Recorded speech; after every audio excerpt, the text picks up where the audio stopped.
यो engineer style का ज्ञान। आज मैं बात करने वाला हूँ क्लाउड कंप्यूटिंग सर्विसेज कौन कौन सी होती है। तो देखो ये तीन होती है, सास पास आस। ठीक है। तो इसमें क्या होता है कि क्लाउड कंप्यूटिंग में क्या है, कई लोगों को क्या था, केवल एप्लीकेशन चाहिए थी, कईयों को क्या है खुद के अकॉर्डिंग मैनेज करना था, और कईयों को पूरा ही वेंडर के ऊपर डिपेंडेंट होना था। तो इस बेस के आधार पर इन्हें तीन कैटेगरी में डिवाइड कर दिया, सास पास और आईआस। तो इसके अंदर सास जो होता है वो एंड यूजर्स यानी यूजर्स के लिए होता है कुल मिला के, जिनको सॉफ्टवेयर के बेस पे काम करनी है सर्विस, यानी सॉफ्टवेयर एज ए सर्विस। सास पास यानी कि प्लेटफॉर्म एज ए सर्विस, यानी डेवलपर जैसे अपने अकॉर्डिंग कोड कर सके, कंपाइल कर सके और उसको रन कर सके, वो डेवलपर के लिए पास को यूज करो। आईआस यानी कि इंफ्रास्ट्रक्चर एज ए सर्विस, यानी कि उनको इंफ्रास्ट्रक्चर ऐसे बोल सकते कि कुछ चीज़ तो खुद मैनेज करे और खुद है ना बाकी वेंडर करे। तो उस बेस पर इनको डिवाइड किया है। जैसे कि आईआस है जिसके अंदर बताया कि एप्लीकेशन, रन टाइम सिक्योरिटी और डेटाबेस तो आप मैनेज करोगे, बाकी जो चीज़ें सर्वर से रिलेटेड वर्चुअलाइजेशन हुआ, स्टोरेज हुआ, नेटवर्किंग हुआ, वो वेंडर करने वाला है। इसी प्रकार पास में प्लेटफॉर्म यानी डेवलपर केवल एप्लीकेशन बनाता है, उसके लिए कोड करता है, उसके लिए कंपाइल करता है और उसी के लिए रन करता है एप्लीकेशन बनाने के लिए, तो वो चीज़ मैनेज करेगा। बाकी सब डेटाबेस सब रिलेटेड चीज़ें ना वो वेंडर ऑपरेट करेगा। और सास यानी कि सॉफ्टवेयर एज ए सर्विस, यानी एंड यूजर यानी यूजर जैसे कि क्लाइंट यूज करता है डायरेक्टली, तो उसे ना एप्लीकेशन बनाना है ना कुछ और करना है, डायरेक्टली सॉफ्टवेयर यूज करना है। ठीक है। तो इस प्रकार इनको तीन कैटेगरी में डिवाइड किया। अब जैसे कि इसकी बात करूँ इंफ्रास्ट्रक्चर एज ए सर्विस, तो देखो इसको अपन एक तरह से समझ सकते हैं कि रेंट पर दे दिया हमने हार्डवेयर, स्टोरेज, अपने service for network capacity over the internet. इस वाले में क्या बेनिफिट होगा कि जो क्लाइंट है उसको केवल कंप्यूटर और इंटरनेट कनेक्शन की जरूरत होगी एक्सेस करने की, बाकी वेंडर काम करने वाला है और आप चीज़ यूज करके उसी के पैसे दोगे। लाइक आप ये चार चीज़ यूज नहीं कर रहे हो, ये वेंडर कर रहा है तो उसके पैसे आप नहीं दोगे, बाकी ये चीज़ आप खुद मैनेज कर रहे हो इसलिए इसको आपके पैसे लगने वाले हैं। राइट। तो देखो आगे देखो इसमें जैसे कि एडवांटेज क्या होगी कि प्रोवाइड करता है इंफ्रास्ट्रक्चर और फ्लेक्सिबल है और है ना स्केलेबिलिटी, यानी सपोज करो आपकी वेबसाइट है कोई अमेजोन, मान लो अमेजोन वेबसाइट, आज दिवाली का ऑफर लगता है उसके ऊपर, तो बहुत सारा ट्रैफिक आने वाला है उस वेबसाइट पर, तो उसकी स्केलेबिलिटी को बढ़ाना पड़ेगा।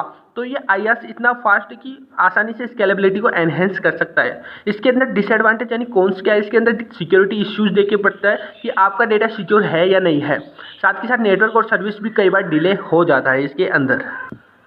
अगर मैं बात करूँ पास की यानी प्लेटफॉर्म एज ए सर्विस, तो this service is made up of the programming language, execution environment and operating system and web service और ए डेटाबेस। तो देखो जैसे कि मैंने बता दी कि एप्लीकेशन बनाने के लिए जो जो चीज़ चाहिए डेवलपर को वो सब आपके लिए ये प्रोवाइड करता है। प्लेटफॉर्म एज ए सर्विस अपने अकॉर्डिंग बना सकते हो। इसके अंदर प्रोन्स ये है कि देखो कॉस्ट इफेक्टिव रैपिड डेवलपमेंट है, यानी कॉस्ट का बिल्कुल सही काम चल रहा है और डेवलपर के लिए मार्केट धीरे धीरे फास्ट हो जा रहा है। वेब एप्लीकेशन आज इजीली डिप्लॉयमेंट हो रही है and private and public deployment is possible.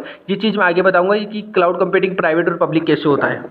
Cons की बात कर लूँ तो देखो developers are limited to tools, यानी कि जो आपको टूल्स प्रोवाइड करते हैं वो लिमिटेड होते हैं, उन्हीं की लैंग्वेज होती है स्पेसिफिक, उसके बाहर वाली लैंग्वेज में आप कोड नहीं कर सकते हो। तो एक चीज़ याद देखने को मिलती है। दूसरी माइग्रेशन इशू, यानी कि such is the risk of the vendor लोग, यानी वेंडर खुद की तरफ से लोग लगा रहे तो माइग्रेशन डेटा का ट्रांसफर होना रुक जाता है।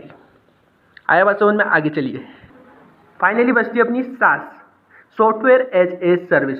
देखो it host the various software application and makes them available to customer over the internet. इसमें क्या होता है आपको कुछ भी मैनेज करने की जरूरत नहीं है, ना तो आपको इसको इंस्टॉल करने की जरूरत है सॉफ्टवेयर को, ना परचेज कर, डायरेक्ट इंटरनेट है आपके पास, इंटरनेट पे गए उस सॉफ्टवेयर को यूज कर लिया। लाइक आपका एडिटिंग ऐप हो गया है ना, आपने वेबसाइट पे डाला और वहाँ से जाकर जैसे आपको बैकग्राउंड रिमूव करना है खुद का, तो वहाँ पर वेब एप्लीकेशन में गए और वहाँ से सॉफ्टवेयर को यूज करो, डायरेक्ट आपने काम कर लिया। आपको डाउनलोड करने की जरूरत पड़ी, इंस्टॉल करने की जरूरत पड़ी नहीं पड़ी। तो ये तो बोल रहा है कि computer resource manage by the vendors, यानी वेंडर पूरा इसको रिसोर्स को मैनेज करता है। Available for the multiple and users, बहुत सारे यूजर्स यूज करते हैं, तेरा भाई कर लेगा, मैं कर लूंगा और बहुत सारे अदर लोग कर लेंगे, तो एंड यूजर्स मल्टीपल हो गए। Don't need to install software on your PC, तो आपको इंस्टॉल करने की जरूरत नहीं है। ये इनके प्रोन्स है कि no concern about software buying, installing and maintaining, automatic updates होता है इसके अंदर, वर्ल्ड वाइड एक्सेस पाया जाता है।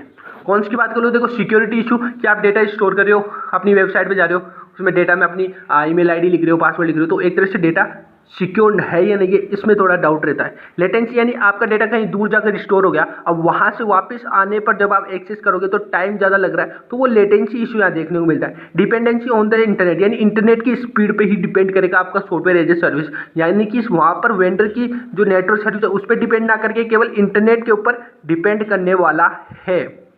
तो इस तरह से कुछ इनके एडवांटेज है, कुछ डिसएडवांटेज है, और ऑल ओवर सभी का यूज एज आपके अकॉर्डिंग ही किया जाता है। आपको डेवलपर बनना है, एंड यूजर बनना है, या आपको सिस्टम एडमिन बनना है, तो आप ही के ऊपर है। तो ये था हमारा कि क्लाउड कंप्यूटिंग सर्विसेज क्या होती है। आई होप आपको समझ में आया होगा। Thank you so much for watching this video को लाइक किए बिना ना जाए, चैनल को सब्सक्राइब कर लीजिए। जय हिंद, जय भारत।